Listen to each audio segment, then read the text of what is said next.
Okay, so when you smoke these, it's a carcinogen.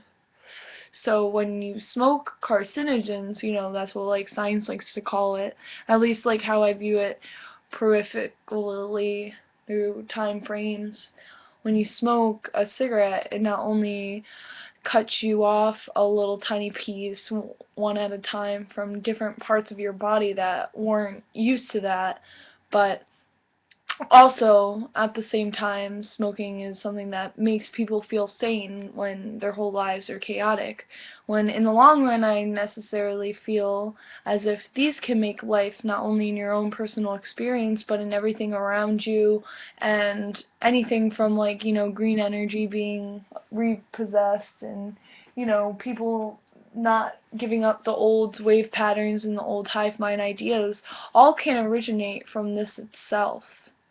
It's hard for me to really describe properly per se, but my parents would have never probably met if like one or the other didn't smoke cigarettes, right? So I would have never been born to have this perception of how it could be per se. This is an American spirit, as they call it.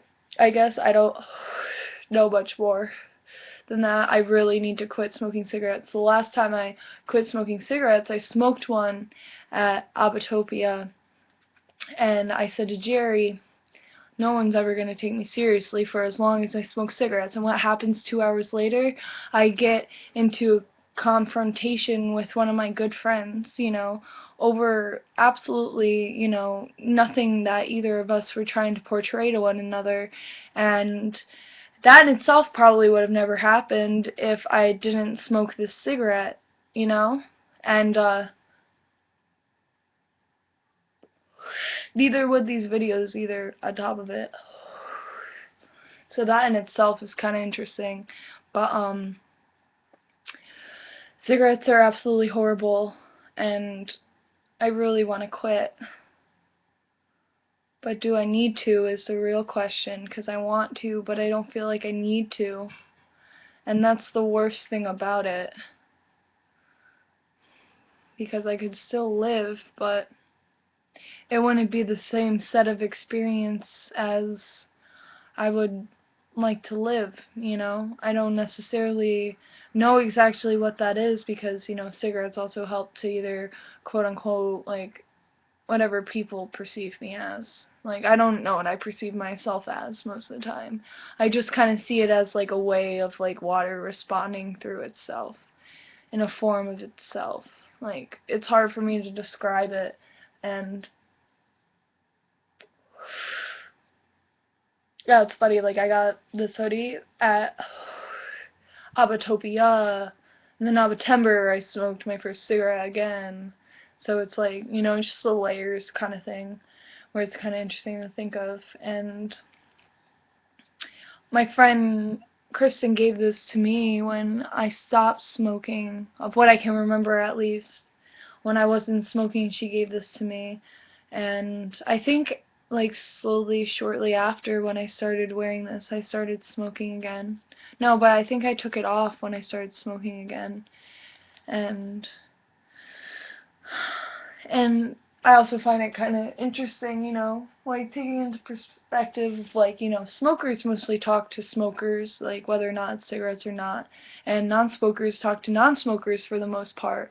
So it's kind of like there's also that dimensional layer in between like the two parts, like connecting and conversating, where that in itself interests me. But also at the same time, they're just like horrible for your health. So like for me to even like come up with all these other bullshit excuses other than just own up to the fact that fucking cigarettes suck is like really retarded as well.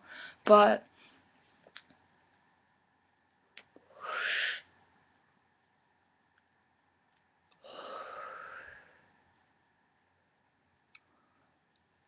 yeah, I know I'm blessed and gifted though. I'm not necessarily sure what it truly is yet, but I'm definitely something else. And for me to ruin myself with this is pathetic, and I admit it. I completely admit it. But at the same time, like I said, this is the only thing that makes me feel sane sometimes.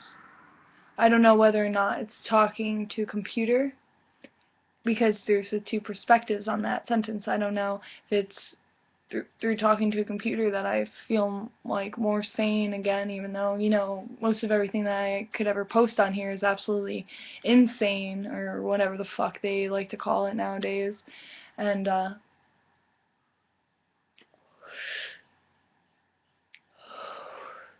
thank you, Courtney, for the cigarette. Oh yeah, and Courtney didn't go to Utopia, but she went to September. And she's also friends with the girl who, you know, it's a long series of events that all unfolds on top of one another. But I think she understands me a whole lot more now after seeing my father. And that in itself is beautiful, because I've never really had too many people understand me. I've had people know me and people think that they know me, but never understand me completely. Well, honestly, I think Olivia does, and Rachel does to an extent, but Olivia is another story which I'll talk about tonight. God bless her. God bless her, man.